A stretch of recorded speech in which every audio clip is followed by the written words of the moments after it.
بسم اللہ الرحمن الرحیم۔ سورہ ملک، ترجمہ و تفسیر، آیت نمبر 15۔ والذی جعل لکم الارض ذلولا، وہی ذات ہے جعل لکم الارض، جس نے زمین کو بنا دیا، ذلولا، تمہارے تابع، فامشوا فی مناکبہا، فامشوا، پس تم چلو، فی مناکبہا، اس کے رستوں میں، وَكُلُوا مِن رِزْقِهِ، اور کھاؤ اس کے رزق میں سے، وَإِلَيْهِ النُّشُورُ، اور اسی کی طرف پلٹنا ہے، اٹھائے جاؤ گے۔ هُوَ الَّذِي جَعَلَ لَكُمُ الْأَرْضَ ذُلُولًا، وہی ذات جس نے تمہارے لیے زمین کو تابع کر دیا۔ اس آیت میں اللہ نے وہ نعمتیں بیان فرمائی جو اس نے اپنی مخلوق کو عطا فرمائی تاکہ وہ اس کی نعمت پہچان کر اللہ کا شکر ادا کریں اور اس کی وحدانیت کا اقرار کریں۔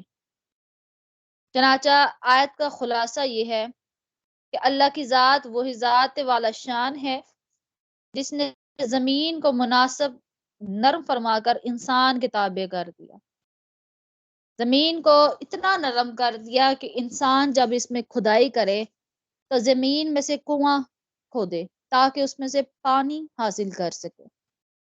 انسان کے لیے زمین کو تابع کر دیا، اتنا تابع کر دیا کہ جب وہ چشمہ کھودے تو اس میں سے پانی جاری ہو جائے۔ زمین میں سے اللہ نے انسان کے لیے نہریں بنائیں، مکانات بنائے، عمارتیں بنائیں، کھیتی باڑی کا ذریعہ بنایا، جس میں رب کی قدرت کاملہ سے انسان کے رزق کے لیے مختلف قسمیں کے پھل، پھول، سبزیاں، اناج، دالیں اور بے شمار موسم کے اعتبار سے، ذائقوں کے اعتبار سے بہت سی چیزیں اگتی ہیں جن سے انسان اپنے رزق کو تلاش کرتا ہے۔ کیونکہ ایک مقام پر رب تعالیٰ نے قرآن میں فرمایا کہ ہم انسان کو اس جگہ سے رزق عطا فرماتے ہیں جہاں وہ اس کا گمان بھی نہیں ہوتا۔ اگر اللہ زمین کو ٹھوس بنا دیتا، پتھر کی طرح بنا دیتا، لوہا بنا دیتا، سونا بنا دیتا، تانبا بنا دیتا، پیتل بنا دیتا، کوئی بھی دھات بنا دیتا تو زمین انتہائی گرم ہو جاتی، سردیوں میں ٹھنڈی ہو جاتی، اس پر پاؤں رکھ کر چلنا انتہائی مشکل ہو جاتا۔ اگر اللہ تعالیٰ انسان کو زمین کو پانی کی طرح بنا دیتا، یعنی زمین پانی پانی ہو جاتی، تو کوئی بھی چیز اس پر ٹھہر ہی نہیں سکتی تھی اور زمین پر گزرنا، زندگی بسر کرنا، چلنا بہت مشکل ہو جاتا۔ یہ اللہ کا احسان عالی شان ہے کہ اس نے زمین کو ایسا بنایا کہ اسے نفع حاصل کیا جا سکے، تو اللہ کے رستوں میں چل کر اس کے پیدا کیے رزق حلال میں سے کھانا چاہیے جو اللہ نے انسان کے لیے پیدا فرمایا ہے، اور اللہ نے جب تک حیات لکھی ہے اس کے بعد جو حالت ممات ہے اس کی طرف لوٹ کر ہمیں دار جزا کے لیے اس کی طرف ہی پلٹنا ہے۔ تو رب کریم کی ذات والا شان وہ ذات ہے جس نے انسان کو زمین کے تابع کر دیا اور انسان کے لیے اس میں طرح طرح کی انواع و اقسام کی روزی کے وسائل مہیا فرمائے، لیکن انسان خطا کا پتلا ہے۔ ان الانسان لفی خسر، انسان جو ہے خسارے میں ہے۔ وہ یہ بھول بیٹھا ہے کہ جس رب کی ذات نے اس کو اتنی انواع و اقسام کی ذائقے دار سبزیاں، پھل عطا فرمائے ہیں، اناج، دالیں عطا فرمائی ہیں، اس نعمتوں کا شکر ادا ہم لوگ نہیں کرتے، اور پھر ہم کہتے ہیں کہ ہماری روزی جو ہے وہ تنگ ہو گئی ہے۔ اگر ہم اللہ کی نعمتوں کا شکر ادا کریں تو اللہ کا وعدہ ہے لئن شکرتم لازیدنکم، اگر تم شکر کرو گے ہم تمہیں اور مزید عطا کریں گے۔ تو اللہ تعالیٰ ایک جگہ یہ بھی فرماتا ہے کہ اللہ شکر گزار بندوں کے ساتھ ہے۔ تو یہ ہم پہ ڈیپینڈ کرتا ہے کہ ہم جو ہے وہ کس لیول کے انسان ہیں، اور ہمیں اسی لیول کا عطا بھی کیا جاتا ہے، کیونکہ رب فرماتا ہے کہ میں بندہ مومن کے گمان کے قریب ہوں، جس طرح کا وہ میری ذات سے گمان رکھتا ہے میں اس کو اسی حساب سے عطا کرتا ہوں۔ ہم انسان آئے روز مہنگائی کا رونا تو روتے ہیں، لیکن کبھی اللہ پہ توکل بھی کیا ہے؟ اگر ہم ایک دن اللہ پہ توکل کریں کہ آج ہمیں روٹی نہیں ملی لیکن ہمیں جو ہے وہ کل مل جائے گی، یا ہم یہ توکل کر لیں کہ جس رب نے ہمیں صبح کا کھانا میسر کیا وہ ہمیں شام کو بھی میسر کرے گا، تو ہمیں کسی بھی قسم کی بھوک کا سوال پیدا ہی نہیں ہو سکتا۔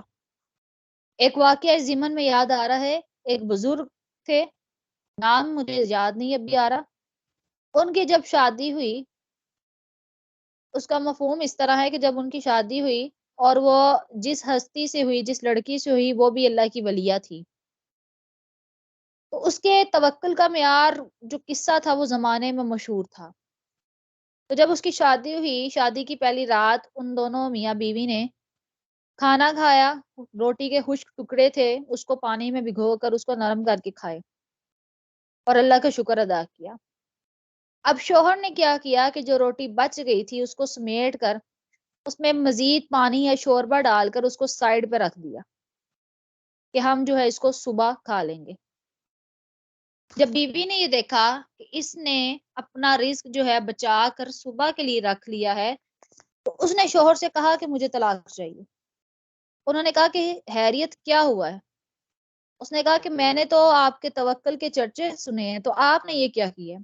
انہوں نے کہا کہ میں نے جو ہے صبح کے لیے بچا کر رکھا ہے تاکہ ہم جو ہے صبح اس کو تناول کر سکیں۔ تو اس عورت نے کہا کہ کیا آپ کو رب کی ذات پر اتنا توکل نہیں ہے کہ جس ذات نے ہمیں رات کو کھلائے وہ ذات ہمیں صبح بھی کھلا سکتا ہے؟ تو وہ جو بزرگ تھے، وہ جو نوجوان تھے، وہ اپنے کیے ہوئے بہت زیادہ پشیمان ہوئے، حالانکہ وہ بہت متوکلین میں تھے۔ تو ان لوگوں کا یہ عالم ہے، تو ہم لوگ تو بالکل بھی توکل نہیں کرتے۔ آج حالات دیکھیں کیا ہو گیا ہے۔ اللہ تعالیٰ نے فرمایا تھا کہ جو میرا شکر ادا کرے گا میں اس کو اور زیادہ دوں گا، اور ہماری زبان جو ہے وہ 3 وقت کا کھانا بھی کھائے لیکن ہماری زبان پہ شکر نہیں ہوتا۔ ایک جگہ رب تعالیٰ فرماتا ہے وَمَنْ أَعْرَضَ عَنْ ذِكْرِي، جس نے میری یاد سے منہ موڑ لیا تو میں اس کے اوپر روزی تنگ کر دیتا ہوں۔ آج آپ دیکھیں حالات کیا ہیں۔ حالات اس طرح ہیں کہ آج مہنگائی کے سبب، قیمتوں کی اضافے کے سبب عام آدمی کو 2 وقت کی کھانا میسر نہیں، روٹی میسر نہیں، آٹا میسر نہیں۔